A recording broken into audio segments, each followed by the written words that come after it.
Good morning, student. We continue the lesson. So, page number 218 in your book, subheading number 10.7, pollution. So, நம்ம வந்து அடுத்த subheading போகிறோம். நம்ம இப்போ pollutions பார்க்க போகிறோம். ஸோ இதில் பார்த்தீங்கன்னு சொன்னால் different type of pollutions இருக்கு. So, among them, first one is air pollution, second water pollution, third one noise pollution, fourth one is the, wait a minute, fourth one is of course land pollutions. These are the major types of pollution. So இது ஒரு 2 mark கேட்டாலும் கேட்கலாம் உங்களுக்கு. So what are the different type of pollution கேட்டானா you have to write all the 4 headings enough. Now we are going to discuss one by one. Generally, what is pollution? Before entering into the lesson, what is pollution? What is your idea about the pollution? Pollution அப்படின்ற விஷயத்தை பற்றி உங்களுடைய idea என்ன?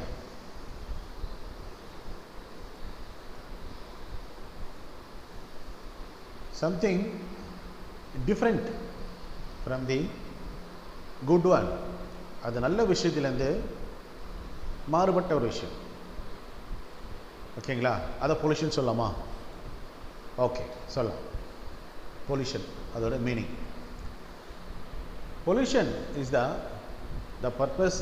I mentioned that is a type the words in red கலர்லாம் கொடுத்துருக்காங்க. Purpose தான் கொடுத்துருக்கேன். ஏன்னா நீங்கள் pollution killing the man, not only man, all living things on the earth. இன்றைக்கி பூமியின் மேலே இருக்கின்ற அத்தனை உயிரினங்களையும் தொந்தரவு பண்ணுற ஒரு விஷயம் பார்த்திங்கன்னா பொல்யூஷன் தான். ஓகேங்களா? ஸோ பொல்யூஷன் ஃப்ரீ அப்படின்றது ஒரு வரம். Okay, come to the point. Pollution is the introduction of contaminant into the natural environment that cause adverse change in the form of killing of life, toxicity of environment, damage to ecosystem, and aesthetic of our surrounding. This is meaning for pollution. நம்மளுடைய சுற்றுப்புறங்களை தூய்மையற்றதாக இருக்கும்போது அதனால் ஏற்படுகின்ற பிரச்சனைகள் என்ன? நிறைய பேருக்கு different type of pollution பார்த்தீங்கன்னா air pollutions. Air பொல்யூஷன்றது கண்டாமினேஷன் ஆஃப் ஏர். அது காற்று தன்னுடைய தூய்மைத்தன்மையை இழந்து விட்டதுன்னு சொல்லுவாங்க. ஓகேங்களா? Okay, so what will happens next? So air is very very important for all the living things, because all living things breathing. ஓகேங்களா? ஸோ அது பார்க்கும்போது if the air is contaminated, what will happen?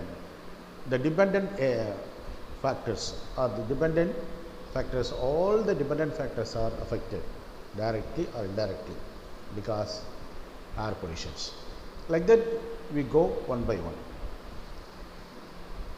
So it will damage the ecosystem. The pollutions damage the ecosystem. So the ecosystems become what? Not suitable to living, not suitable to peaceful living. Okay, the first and foremost one, air pollution. Okay, my dear student, we continue. Air pollutions. Air pollution is the presence of any solid, liquid or gaseous substance in the atmosphere in such concentrations as may be or tend to be injurious to human being or other living creatures or plants or property or environment. காற்று மாசுபடுவதனால் அது காற்றிலே அது கடினமான இல்லை நீர்மைத்தன்மை வாய்ந்த இல்லை வாயுத்தன்மை வாய்ந்த தேவையில்லாத சப்ஸ்டன்ஸ் கலக்கின்ற பொழுது அட்மாஸ்பியர் இங்கே தன்னுடைய தூய்மைத்தன்மை இழக்கின்றது. So when the atmosphere become contaminated, it is injurious ஆபத்து எதுக்கு? to the all things, okay, human being and other living creatures. Okay, good. Look the picture. ஆக்சுவலா இது ஒரு இப்படி ஒரு பெருநகரங்கள் சிட்டிஸ் ஒரு மெட்ரோபாலிட்டன் சிட்டிலாம் பார்த்தீங்கன்னு சொன்னால் number of vehicles used by இண்டிவிஜுவல்ஸ்னு பார்த்தீங்கன்னு சொன்னால் அதிகமாக இருக்கும். இண்டிவிஜுவல் இப்போ ஒருத்தர் ஒரு கார் போதுன்னா அது ஒரு இண்டிவிஜுவல் ஒரு கார் யூஸ் பண்ணிகிட்டு இருக்கலாம், இல்லை ப்ரைவேட் வெஹிக்கிள்ஸ் சொல்லுவாங்க ஆக்சுவலாக இண்டிவிஜுவல் யூஸ் பண்ணுறது. ஸோ நம்பர் ஆஃப் இந்த ப்ரைவேட் வெஹிக்கிள் இன்க்ரீஸ் ஆகுது, எமிஷன்ஸ் அதுலேருந்து நம்ம வெளியில் வருது நிறைய, ஓகேங்களா.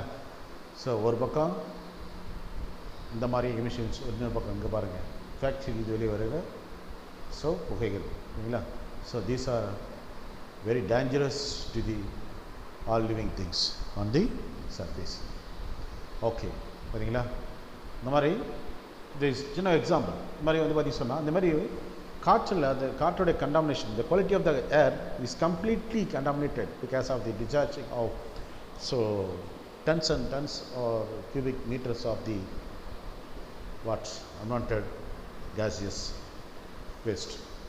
Okay, type of air pollutions. First one is the indoor air pollution.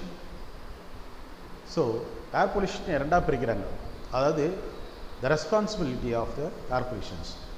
So indoor air pollutions while cooking with the firewood, old method, அந்த firewoodல அவங்க குக் பண்ணும்போது ஆரஞ்சு வெளியே வர எமிஷன்ஸ் அண்ட் ஸ்மோக்கிங் வந்து பண்ணுறாங்க, இதுவும் இண்டோர். நெக்ஸ்ட் அவுட்டோர் பார்க்கணும்னு பார்த்தீங்கன்னா so factories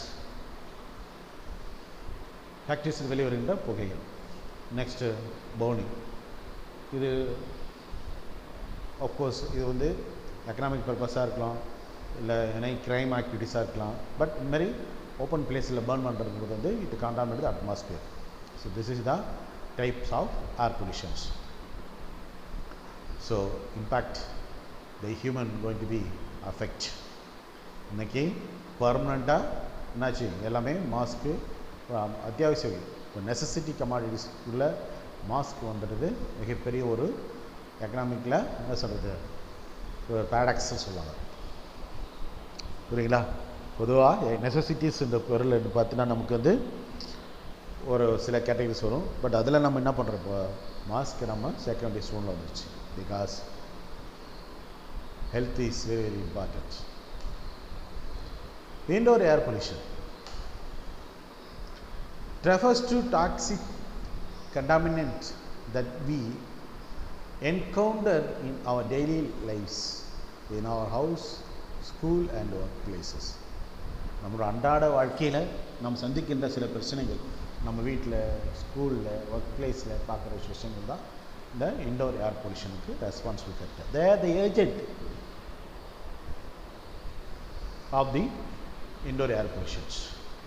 For example, cooking and heating with the solid fuel on open fire or traditional stove result in high level of indoor air pollutions. வீட்டில் கிராமப்புறங்களில் இன்னமும் திறந்த வெளியில் மக்கள் என்ன பண்ணுறாங்க, சமைக்கிற ஒரு பழக்கத்தை வச்சுருக்காங்க வித் ஃபயர்வுட்டோட. சொல்லி போயிடும், சொல்லின்னு சொன்னால் ஃபயர்வுட் விறகு வச்சுட்டு இன்னமும் அந்த வெளியில் சமைக்கிற ஒரு ஹேபிட் இருந்துகிட்ருக்கு. ஸோ அதெல்லாம் ஒரு வகையான ஒரு பாதிப்பு ஏற்படுத்தக்கூடிய சூழ்நிலைகளாக நாங்கள் ஆராய்ச்சியாளர்கள் சொல்லியிருக்காங்க. Outdoor air pollutions it refers to ambient air. The common source of outdoor air pollution are caused by consumption process from motor vehicles, solid fuel burning and industry. So are the responsible person of the what outdoor air pollution. Okay, so this is the example picture of the outdoor air pollutions.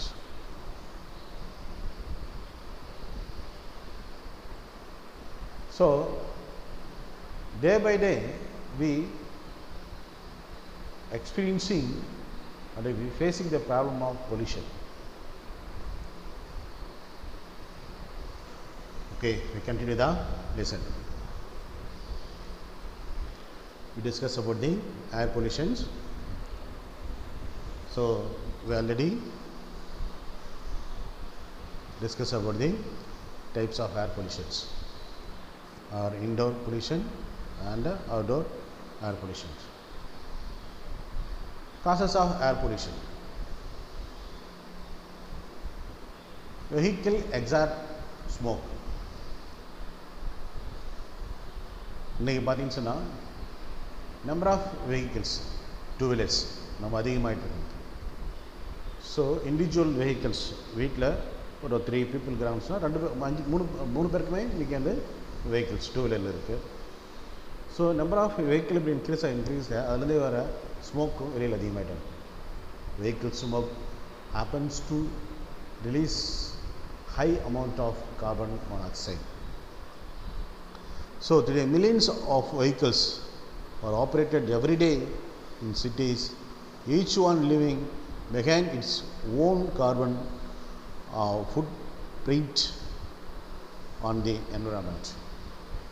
சுற்றுப்புற சூழ்நிலையை பாதிக்கின்ற அளவுக்கு ஒவ்வொரு வெஹிக்கும் ஒரு குறிப்பிட்ட பங்கு வகிக்கின்றது இல்லையா. So it's very danger. Fossil fuel based power plants. Fossil ஃபியூல்னு சொன்னால் பெட்ரோல் அப்படி கூட அந்த மாதிரி ஒரு அதை பேஸ் பண்ணியிருக்கிற power plant. Fossil fuel also present a wider scale problem when they are burned for energy in power plants. இப்போ நெய்வேலியில் இருக்கிற அந்த லிக்னைட் நிலக்கரியை மூலமாக தயாரிக்கப்படுற கரண்ட்டு அதிகப்படியான ஏர் பொல்யூஷன் உருவாகிட்டு இருக்கு. And chemicals are released during the burning travel into the atmosphere, react with water molecules to yield something known as acid rain. இதை உச்சபட்ச நிலவுன்னு சொல்லுவாங்க. அது ஃபாசில் ஃபியூல் அந்த எல்லா அனைத்து இந்த அட்மாஸ்பியரில் அத்தனை கேஸ் ஒன்றா சேர்ந்து அந்த வாட்டர் மாலிகுலஸில் கலந்து என்ன பண்ணால் ஒரு ஆசிட் ரெயின் அமில மழையாக நாம் இன்றைக்கி வருகின்ற ஒரு பாதிப்பு அச்சுறுத்தல் இருந்துகிட்ருக்கு மனித சமுதாயத்துக்கு. அதாவது மனித சமுதாயத்துக்கு மட்டுமல்ல, ஆசிட் ரெயின் வந்துடுச்சுன்னா எல்லாமே, not only human being, all living things will affect. Next, exhaust from industrial plants and factories. இன்னைக்கு பார்த்தீங்கன்னா ஹெவி இண்டஸ்ட்ரீஸ் இருக்குது, heavy machines located inside big factories and industrial plants also emit pollutant into the air. இல்லையா, மிகப்பெரிய heavy machine சொல்லக்கூடிய பெரிய பெரிய நிறுவனங்கள் வந்து இன்றைக்கி என்ன பண்ணுறாங்கன்னு சொன்னால் industry, iron and steel industries, oil refinery industries, chemical industries பார்த்து சொன்னால் இன்றைக்கி நிறைய எமிஷன்ஸ் வெளியில் விட்டுருக்காங்க. ஸோ அதுவும் ஒரு காரணமாக இருக்குது air pollution. Next, so these are the causes for air pollutions. கண்டிப்பாக புக் பேங்க்கில் கொஷனில் நினைக்காதீங்க ஏர் pollutions. So water pollutions, noise pollution, land pollution, கண்டிப்பாக இதிலிருந்து 2 மார்க் கொஸ்டின் கேட்கலாம், 3 மார்க் கொஸ்டின் கேட்கலாம், 5 மார்க் கொஸ்டின் கேட்கலாம். ஓகேங்களா? Causes of air pollutions. Air pollution காற்று மாசுபாடுவால் ஏற்படுகின்ற அது விளைவு, அது என்னென்ன சொல்லி பார்க்குறாங்க. One more things, construction and agriculture activities.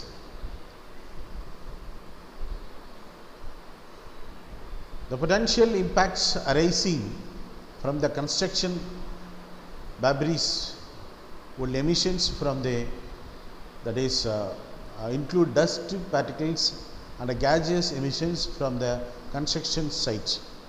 Likewise, using of ammonia for agriculture is a frequent byproduct that happen to be one of the most dangerous gases affecting air. இன்றைக்கி வந்து பார்த்திங்கன்னா அர்பனைசேஷன் மூலமா கன்ஸ்ட்ரக்ஷன் இன்றைக்கி வந்து பயங்கரமாக நடந்துகிட்ருக்கு. Construction நடக்க அதிலேருந்து வெளியே வருகின்ற அந்த பேபரிஸ்ன்னு சொல்லக்கூடிய வேஸ்ட், ஸோ இன்க்ளூடிங் அது மட்டும் இல்லாமல் அந்த கேஸியஸ் அமிலங்கள் மற்றும் விவசாயத்தில் பயன்படுத்தக்கூடிய அமோனியா அந்த விஷயங்களை பார்த்திங்க சொன்னால் இன்றைக்கி வந்து காற்றில் கலந்து அதிகப்படியான பாதிப்பை ஏற்படுத்திகிட்ருக்கு. Natural gas. Earth is one of the biggest polluter itself. அது பூமியை மிகப்பெரிய ஒரு அது பொல்யூஷன், அது பொல்யூட்டன்ட், அதாவது கண்டாமினேட் பண்ணக்கூடிய ஒரு ஏஜென்ட் தான் அவங்களும். Through organs, forest fire and dust storm, இதெல்லாம் பார்த்திங்கன்னு சொன்னால் புயல் வர்றது மூலமாக ஒரு தூசு வெறும் அடிச்சுட்டு வருதுன்னா மிகப்பெரிய ஒரு புயல் ஸ்டார்ம் சொல்லக்கூடியது. வல்கனஸ், எரிமலை குழம்பு வெடித்து வெளியில் வர்றது, காடுகள் பற்றி எரியுது, இதெல்லாம் பார்த்திங்கன்னு சொன்னால் மிகப்பெரிய ஒரு இயற்கையில் காற்று மாசுபடுவதற்கான காரணங்கள் இருக்குது. Next household activities. Household activities like cooking, heating and lighting, use of various form of mosquito, of course ரொம்ப முக்கியமான விஷயம். கொசுவத்தி இல்லாமல் நீ படுக்க முடியாது. ஃபேன் இல்லாமல் படுத்துடலாம், கட்டில் இல்லாமல் தரையில் படுத்தலாம். போல நீ கொசுவத்தி இல்லாமல் நோ, அந்த அளவுக்கு கொஞ்சம் இன்செப்பரபிள் மெட்டீரியலாக மாறிடுச்சு இன்றைக்கி மனிதனோட கொசு, மஸ்கிட்டோ காயில்ன்றது. ஓகே, இதெல்லாம் பார்த்து சொன்னால் காற்றில் அப்படியே இதெல்லாம் ஸ்லோ பாய்சன் மாதிரி மனிதனுக்கு வந்து கிராஜுவலாக ப்ராங் கண்டினியூஸ் கன்சம்ஷன் பண்ணும்போது it will affect, side effect நிறையா இருக்குது, அவாய்ட் பண்ண முடியல போய்ட்டுருக்கு. So pesticides, repellent and chemical for cleaning at home. நீங்கள் வீட்டில் பார்த்திங்கன்னு சொன்னால் நிறைய அந்த வீட்டை க்ளீன் பண்ணுறதுக்கு நிறைய கெமிக்கல் ப்ளேஸ் பண்ணிகிட்ருக்கோம். அதை குழந்தைங்க விளையாடிட்டுருப்பாங்க. அதில் சம்டைம் நம்மளே பெரியவங்களே அதை பயன்படுத்துகிற சூழ்நிலை வரும். ஸோ இதேமாதிரி ஆர்டிஃபிஷியலாக the fragrance are some of the source that contribute to air pollutions. ஓகேங்களா? So these are the sources of air pollutions. So what are the causes of air pollution? சொல்லிட்டு 3 மார்க்கில் 5 மார்க்கில் கேட்கலாம். கேர்ஃபுல்லாக படிச்சுட்டு வாங்க. ஓகேங்களா? குட். நெக்ஸ்ட்டு ஸோ எஃபெக்ட், காசு பார்த்தாச்சு இல்லையா? அடுத்து எஃபெக்ட் பார்க்கணும் இல்லையா? ஓகே, காரணம் பாரியம் இருக்கும் கண்டிப்பாக. So effects of course air pollution, effects of air pollution.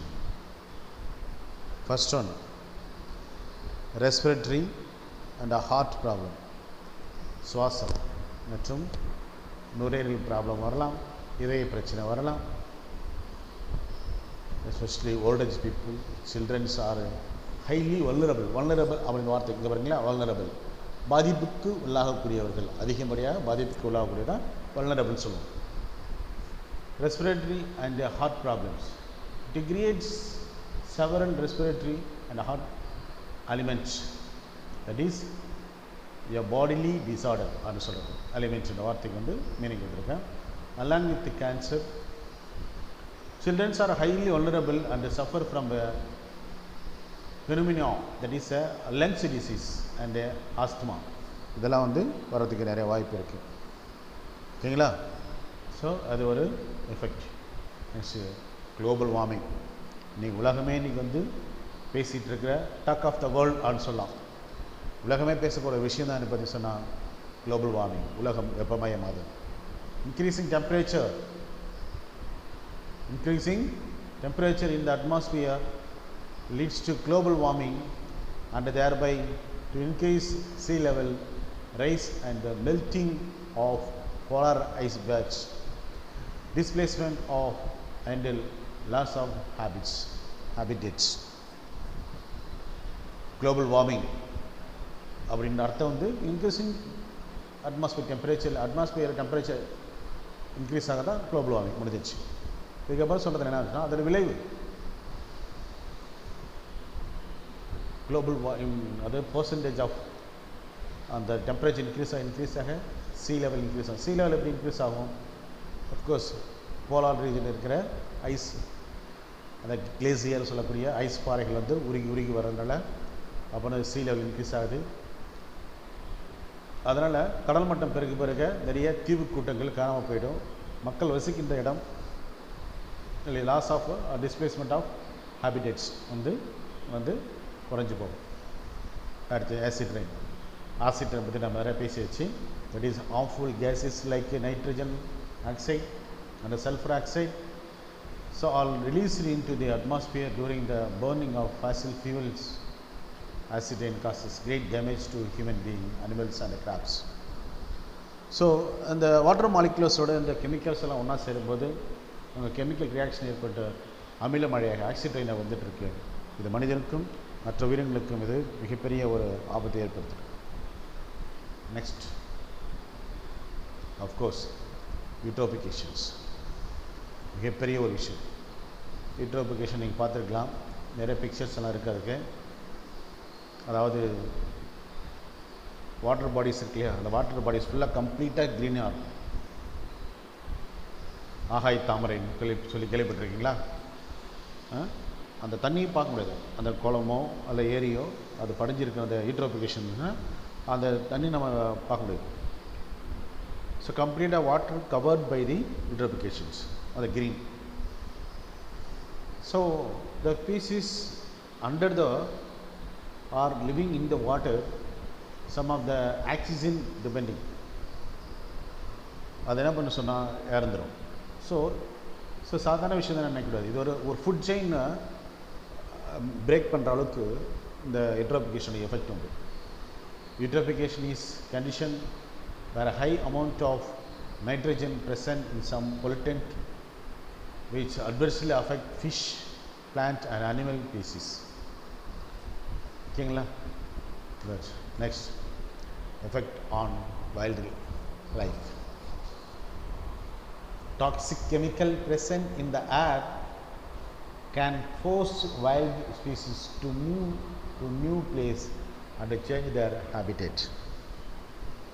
காற்று மாசுபடுவதனால் காற்றில் இருக்கின்ற அந்த கெமிக்கல் தன்மை அதிகமாகிறதுனால அதை சுவாசிக்கின்ற அந்த மிருகங்கள் என்ன பண்ண சொன்னால் அந்த மிருகங்கள் அது வசிக்கின்ற பகுதியை விட்டு மற்ற பகுதிக்கு போகும்.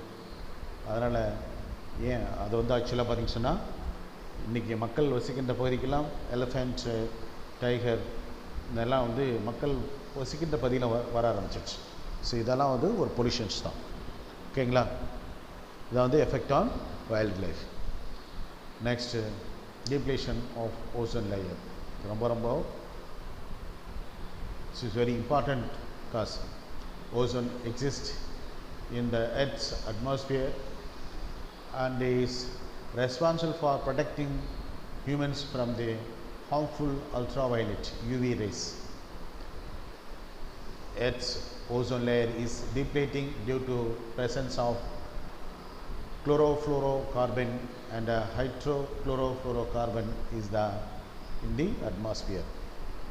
So the chlorofluorocarbon and hydrochlorofluorocarbon is very important name of the chemicals, stands responsible for damage of ozone layers. இங்கே ஓசோன் லேயர் சொல்லக்கூடிய அந்த கேஸ் படிவம் ஒன்று இருக்கும். அந்த ஓசோன் லேயருடைய அந்த திக்னஸை வந்து டேமேஜ் பண்ணுற அளவுக்கு இந்த யூவி ரேஸ் அந்த கெமிக்கல்ஸ் பவர் உண்டு. அதனால் யூவி ரேஸ் சொல்ல அல்ட்ரா வயலட் அது வந்து டைரெக்டாக நம்ம பூமிக்கு வர்றதுனால மனிதர்கள் மற்றும் உயிரினங்கள் பாதிக்கப்படுகின்றது. Next, human health. So last one, outdoor air pollution is a major cause for death and disease globally.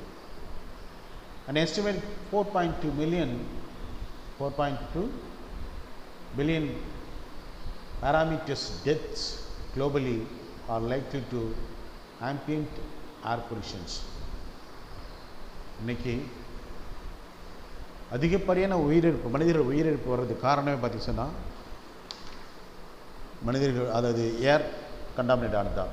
So அதிகமாக lungs cancer, lungs failures, heart problems, even eye problems, இந்த நிறைய பிரச்சனைகள் வந்து ஏர் பொல்யூஷனால் ஏற்படுது இல்லைங்களா? அதனால் அது everyday about 93% of the world childrens under the age of 15 breathe polluted air that put their health and development at serious risk. கிட்டத்தட்ட நிறைய குழந்தைகள் இன்றைக்கி பார்த்து 1.8 பில்லியன் சில்ட்ரன்ஸ் அவரேஜாக இன்றைக்கி வந்து பார்த்தின்னு சொன்னால் இந்த ஏர் பொல்யூஷனால் பாதிக்கப்பட்டிருக்கிறாங்க. டபிள்யூஹெச்ஓடைய டேட்டா நமக்கு சொல்லுது. ஓகேங்களா? So what are the causes பார்த்தாச்சு, எஃபெக்ட் பார்த்தாச்சு. விட்டுடலாமா? ரெமடியல் மெஷர் பார்க்கணும் இல்லையா? கண்டிப்பாக நம்ம வாழ்ந்தாகணும். டிஃபால்ட்டாக இன்றைக்கி நம்ம வந்து மாஸ்க் போட்டோம். அதை அன்அவாய்டபிள் திங்காக மாறதுக்கு முன்னே we needed to take some remedial measure to protect the human from the pollutants. So remedial measures. Remedial measure to control air pollution. Establishment of industries away from the towns and cities. Actually before 1991 industrial policy வரதுக்கு முன்னே emission control officer சொல்லுவாங்க. அவங்களுடைய அனுமதி பெற்று தான் industry பண்ணாங்க. 100 metres or 1 kilometre away from the residence பிளேஸில் தான் இண்டஸ்ட்ரீஸ் வந்து இருக்குன்னு சொல்லிட்டு. But because of the urbanisation, next வந்து பார்த்திங்க சொன்னால் இன்றைக்கி வந்து ரியல் எஸ்டேட் ப்ராப்ளம் நிறையா பிரச்சனைகள் நிறையா வந்துருச்சு. பாப்புலேஷன் இன்க்ரீஸ் ஆகிடுச்சு. அப்போது அந்த எமிஷன் கண்ட்ரோலோடைய அவங்க பிரின்சிபல் கரெக்டாக ஃபாலோ பண்ணுறதில்ல. அப்போது நீ பார்த்திங்க சொன்னால் வீடு பக்கத்துலேயே ஃபேக்ட்ரியெல்லாம் வந்துடுச்சு எனக்கு. பட் நம்ம என்ன பண்ணோம், அந்த பொல்யூஷன் ஏர் பொல்யூஷன் அவாய்ட் பண்ணுறதுக்கு ஸோ இண்டஸ்ட்ரீஸை வந்து keep away from the people living area. Next increasing the length of chimneys in industries. அதாவது இந்த புகைப்போக்கி இருக்கு இல்லையா, இந்த சைடில் பார்க்குறீங்க இல்லையா, அந்த பிக்சரில் இருக்கிற மாதிரி ஆக்சுவலாக இந்த புகைப்போக்கியோடைய அந்த ஹைட்டை வந்து இன்க்ரீஸ் பண்ணும்போது அந்த எமிஷன்ஸ் வந்து ரொம்ப தூரத்தில் வெளியில் போயிடும். அது போய் காற்றில் கலந்து அது அந்த டென்சிட்டி ஆஃப் த எமிஷன்ஸ் வந்து குறைஞ்சிடும். அது குறைஞ்சிக்கும் போது அதோட எஃபெக்ட் வந்து குறையும்னு சொல்கிறாங்க. Next growing more plants and trees. Of course நிறைய ட்ரீயும் பிளான்ட்ஸ் இருக்கிறதுனால அந்த எமிஷன்ஸ் அப்சார்ப் பண்ணிவிட்டு பியூரிஃபை பண்ணிடும். காற்றை வந்து பியூரிஃபை பண்ணுறதுக்கான வாய்ப்பு இருக்குது. So plant always helping human. Next use of non conventional fuel like biogas, CNC and LPG. ஓகேவா? ஸோ நான் கன்வென்ஷனல் அந்த கேஸ் வந்து நம்ம வந்து பயன்படுத்த பண்ணணும். ஓகேங்களா? Next use of mass transport system. அதான் சொன்னால் பப்ளிக் டிரான்ஸ்போர்ட் சிஸ்டம், பேருந்து. அது ஒரு ஆளுக்கு ஒரு வண்டின்னு எடுத்துகிட்டு போகாமல் சோஷியல் வெஹிக்கிள்னு சொல்லக்கூடிய அந்த பேருந்தில் போகிறது ரொம்ப நல்லது. பப்ளிக் டிரான்ஸ்போர்ட் சிஸ்டத்தில் நல்லதுன்னு சொல்லுவாங்க. So these are the standing remedial measure to control the air pollutions. Okay my dear students, air pollution இந்த பார்ட் பார்த்திங்க சொன்னால் இந்த லெசனில் வெரி இம்பார்ட்டன்ட்.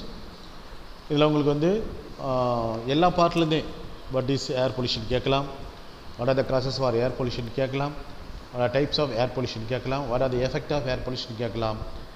ஓகேங்களா? வாட் இஸ் ஆசிட் ரெயின் இப்படி கேட்கலாம், வாட் இஸ் ஆசிட் ரெயின் கேட்கலாம். டிஃபைன் யூட்ரோபிகேஷன்ஸ் சொல்லக்கூடிய கேட்கலாம். வந்து what is global warming meaning கேட்கலாம். What are the remedial measures of measure to control air pollutions அப்படின்னு சொல்லிட்டு டிஃப்ரெண்ட் டைப் ஆஃப் கொஷின்ஸ் கேட்கறதுக்கு வாய்ப்பு இருக்குது. ஸோ புக் பேங்க்கை நம்பாதீங்க. 12th பொறுத்த வரைக்கும் எஸ்பெஷலி எக்கனாமிக்ஸில் 11th நிறைய எக்ஸ்பீரியன்ஸ் இருக்குது உங்களுக்கு. எக்கனாமிக்ஸில் டைரெக்டான கொஷின்ஸ் கேட்பாங்க, நம்ம டைரெக்டாக எடுத்து எழுதிடலாம் நினைக்காதீங்க. லெசன்ஸ் இருக்குல்ல, சப்ஹெட்டிங் இருக்குல்லையா, அந்த சப்ஹெட்டிங்கில் கொஷின்ஸ் கேட்கறது வாய்ப்பு இருக்குது. அதில் வீடியோ லிசன் பண்ணுங்கள். வீடியோ லிசன் பண்ணிவிட்டு ஒவ்வொரு சப்ஹெட்டிங்கை நீங்கள் என்ன பண்ணுங்கள், எழுதி வச்சுக்கிட்டு ஒவ்வொரு சப்ஹெட்டிங்க்கு ஒரு கொஷினை நீங்களே ஃப்ரேம் பண்ணுங்கள். வாட், ஹவு அண்ட் வேர் அந்த மாதிரி கொஷின் டேக் போட்டு நீங்கள் என்ன பண்ணலாம், நீங்கள் கொஷினை ஃப்ரேம் பண்ணி நீங்களே வந்து யுவர் ஓன் கொஷின் அப்புறம் நீங்கள் ரெடி பண்ணிக்கலாம். ஓகேங்களா? ஸோ அது வந்து உங்களுக்கு வந்து எக்ஸாம் எந்த ஃபேர் இல்லாமல் அட்டன் பண்ணுறதுக்கு யூஸ்ஃபுல்லாக இருக்கும். Okay my dear students. Okay, நான் வந்து பார்த்திங்கன்னு சொன்னால் ஸோ ஒவ்வொரு டாப்பிக்காக நான் ஒவ்வொரு வீடியோ கொடுத்துட்ருக்குறேன். So I stop this lecturing from this slide. I continue the class from the next video from the next type of pollutions. Okay, அடுத்த டைப் ஆஃப் பொல்யூஷன் வந்து அடுத்த வீடியோவில் பார்க்கலாம். இது வந்து உங்களுக்கு வந்து ஒரு கான்க்ரீட்டாக லேர்ன் பண்ணுறதுக்கு யூஸ்ஃபுல்லாக இருக்கும். ரொம்ப கேர்லெஸ்ஸாக இருக்காதீங்க, கேர்ஃபுல்லாக இருங்க. கண்டிப்பாக எக்ஸாமினேஷன் வரும், நீங்கள் உங்களை தயார் பண்ணிக்கணும். ஓகேங்களா? குட்ஸ்.